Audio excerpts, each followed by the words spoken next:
we're here. And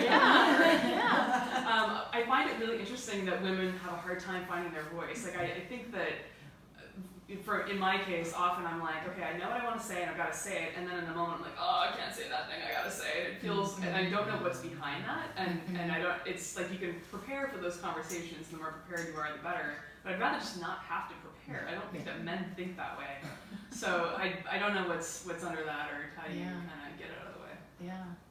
Well, I feel compelled to respond to that. I think I want to hear more, but also I want to keep track of everything, because that's my big goal too, is to make sure everybody feels included and gets something. And I would say that if there's one thing that my goal would be, is beyond the connecting, that kind of like you said, Cindy, like what is something tangible? What could you all leave with? Because I really want to instill all of us, is just as women, how can we elevate ourselves? How can we take one thing that we're going to actually do differently?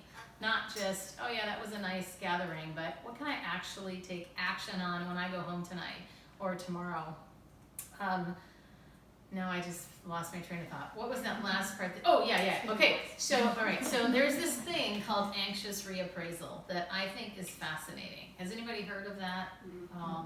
So I do a lot of public speaking training as well, and one of the things that I learned recently is it came out of a Harvard Business Review, was this idea of a lot of times people think like they're scared of a conversation. Maybe it's a difficult conversation you have to have, or like you said, maybe I know what I want to say and then I get there and it's, what do I say?